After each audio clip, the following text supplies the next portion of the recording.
This is the AEW Summer Blockbuster June 11, 2025 full show results video which takes place at Clouds at Moda Center in Portland, Oregon. The show opens with talent making their way through the arena. Christopher Daniels stops Hangman Adam Page and talks to him, giving him something to think about before he moves on. Jon Moxley is leaning, hat low, against a pillar as Hanger walks past, and the rest of Death Riders advance behind the #1 contender as we cut away. Then we saw a match between Shane Swerve Strickland vs Will Ospreay, and the match goes to a 30-minute time limit draw when Strickland connects house call but Ospreay falls to the apron. Shane climbs the turnbuckles, thinking about going to dangerous places, and the bell rings and the time is up. Post-match, Swerve gets on the mic and says he's in so much pain right now, but he and Will just showed that AEW is the best because it's where the best wrestle, and the only way to prove you're the best is to finish matches, so they're both pretty messed up, but he knows Ospreay wants to try and beat him right now, so he calls for sudden death. Before AEW management or a referee can make it official, the Death Riders start filing out through the crowd to ringside. While Swerve is focused on them, the Young Bucks slide in the ring behind him and put boots to him, and connected EVP trigger. They handcuff him in the ropes and pulverize him with about half a dozen super kicks. They get out the thumbtack sneaker, then Will Ospreay slides in the ring and takes the tack-studded super kick for Swerve. The ringside doctor immediately slides in to check on the already battered and bleeding Ospreay while Swerve strains at the cuffs. Renee Paquette interviews Okada backstage, but before he can say anything, Don Callis rolls up and says he'd like to ask why Okada has this Kenny Omega match and not Kyle Fletcher or Konosuke Takeshita. He asks Okada directly and he wrenches Don's hand and calls him a bitch, slipping past Kyle, Konosuke, and Lance Archer, who have just appeared out of nowhere to back Callis up. Back from the commercial, Montel Vontavious Porter opens a door and we see the Hurt Syndicate beating Commander down and removing his mask as commentary explains this is footage from earlier. The next match happened between Blake Christian vs Mystico, and the result of this match was Mystico defeated Blake Christian by pinfall with an avalanche Spanish fly. Post-match, the Hurt Syndicate make their entrance and stand tall on the stage, and Bobby Lashley extends an arm to hold an overexcited Maxwell Jacob Friedman back, and Montel Vontavious Porter speaks. He says this is an announcement from the Hurt Syndicate, but MJF will be speaking because he has something to say to the Carbon in the ring. Max says Mystico was very impressive and it's not easy to impress him, but he's gonna give Misty a match at Grand Slam Mexico next week because he looks forward to ripping that dime store mask off that stupid face. And for one night only he's gonna dust off the red, white, and blue gear just for Mystico. He blesses the United States and himself, and the MJF flag unfurls and red, white, and blue streamers explode into the ring. Friedman steps through the streamers and gets in the ring with Mystico, and Mystico puts a hand up and snatches the mic from him. He laughs at MJF and says he'll see him next week in Mexico City, in his house, at Arena Mexico, and he says something about his mother in Spanish. He says Mystico isn't a big deal to him, because he grew up watching him and he's still just sloppy Sin Cara and he's about to get dropped. Mystico is a step ahead and decks him, but the rest of the Hurt Business jumps him and beats him down. Bob and Shelton hold Mystico in place and Max tears at his mask, but Kevin Knight, Speedball Mike Bailey, and Mascara Dorada make the save.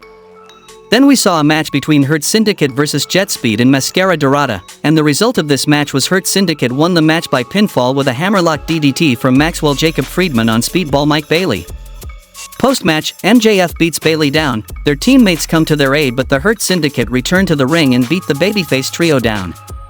Max tears at Dorada's mask and gets it off. Friedman holds his prize high as Mascara Dorada lays face down to hide his face. Mystico returns and puts Max in La Mystica, and he taps and taps, and the Hurt Syndicate save their teammate and Mystico beats a hasty retreat. Back from commercial, Hangman Adam Page makes his entrance, but Death Riders are dragging him through the tunnel, beating him, his hands are cuffed behind his back and his mouth is duct taped shut. Claudio Castagnoli and Wheeler Yuta throw him in the ring and keep beating him down. Marina Shaffer stalks around them with the briefcase, and Jon Moxley takes his good old time to get into the ring with his #1 contender. Moxley gets on the mic and says he's terribly sorry about all this, it's just that he wants to make sure that they can have a real conversation. Hangman can get real distracted after all, and he worries about everyone but himself, but Jon wants him focused. This is his time, All In, the AEW World Championship, it's do or die. Page has been searching high and low for something and Moxley doesn't know what it is, but he has exactly 4 weeks to find it, to step up and become the man everybody wants him to become, and if he's not prepared to do that, he can pack his shit and get the fuck out. Hanger breaks away enough to headbutt the champion. Death Riders get the better of him and horse-collar him with a steel chair, but the Ops make the save. Duct tape removed, Hangman says he'll ride through death to get to that championship, and if he finds any of them tonight he will take their heads. He grabs the chair they tried to destroy him with and heads out through the crowd to hunt him some Death Riders.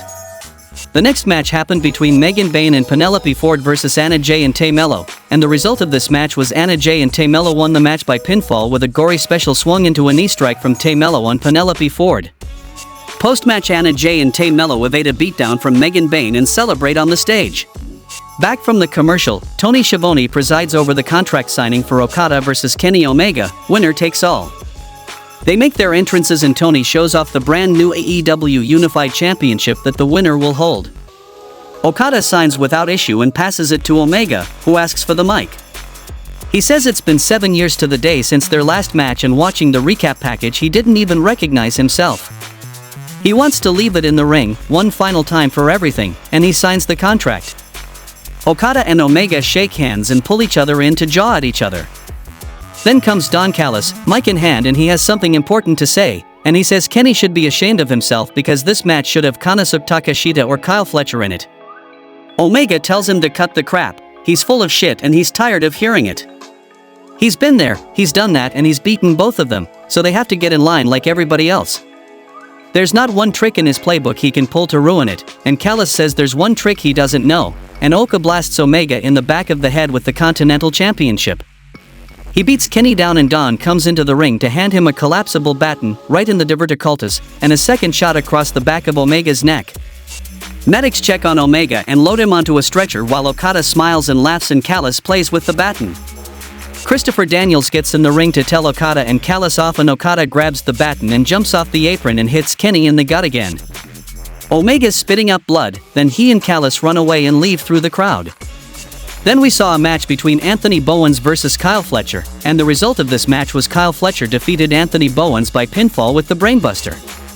Carlos Cabrera is in the ring and talks up Grand Slam Mexico and the collaboration between AEW and CMLL, and introduces a man who debuted 4 decades ago who still entertains us, the idol of the children, in his book One of the Best Ever, who has taken many masks, a true living legend, Atlantis.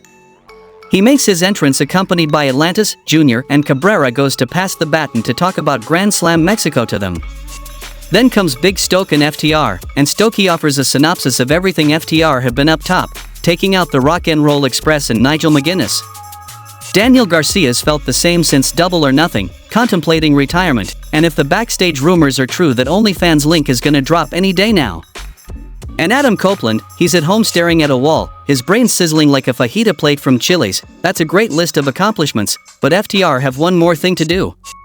Dax Harwood takes over and says Big Stoke is a little upset, but he's not as upset. He's actually very excited about the partnership between AEW and CMLL, because CMLL is the oldest promotion in the history of wrestling, and he thinks Atlantis is the oldest wrestler in the history of wrestling. He asks if they were wrestling back in the 30s, how does he think they'd have fared? Atlantis doesn't get a chance to answer, and FTR says they would have beaten them all and made Atlantis their bag boy. But at 62 he's still going strong, and how many Depends does he go through a week? Atlantis, Jr. gets fed up and throws the first punch and a brawl breaks out. FTR get the better of the Luchadors, but before they can spike piledriver a living legend, Adam Cole hits the ring to come to their defense, and the Don Callis family attacks. Bandito and Templario make the save. Heels get the better of them again, but Brody King arrives and they send the heels packing. Templario lands a huge plancha to the floor and Dax is on the wrong side of town. Atlantis wants him and catches him with a double leg into grounded punches. Harwood to the floor, Atlantis gives chase all the way through the crowd. Mercedes makes her entrance and declines to join the commentary desk, choosing to enjoy her dinner at ringside again. Sky Blue attacks Toni Storm during her entrance and referee Aubrey Edwards ejects her. The ringside doctor checks on Storm while Mercedes mocks her from her dinner table. It takes a minute, but Toni gets to her feet and gets in the ring under her own power and tells Edwards to ring the bell. Then we saw a match between Julia Hart versus Toni Storm, and the result of this match was Toni Storm defeated Julia Hart by pinfall with her small package. Post-match, Mercedes gets in the ring and attacks Toni Storm, but Mina Shirakawa makes the save. Mercedes disposes of Mina and holds the AEW Women's World Championship high and makes Toni kiss it goodbye. The next match happened between MXM Collection and Taya Valkyrie versus the Conglomeration and Willow Nightingale, and the result of this match was the Conglomeration and Willow Nightingale won the match by pinfall with the Dr. Bomb from Nightingale on Taya Valkyrie. We get video of a promo Chris Statlander cut last week being upset about not being good enough for anyone when Wheeler Yuta rolls up to tell her he had to make a lot of tough choice to get where he's at, and if she ever wants advice, he's here. And here's one for free: forget about Willow Nightingale and forget about what other people think about you, make your own choices. She runs into Marina Shaffer on her way out and storms past as Yuta giggles.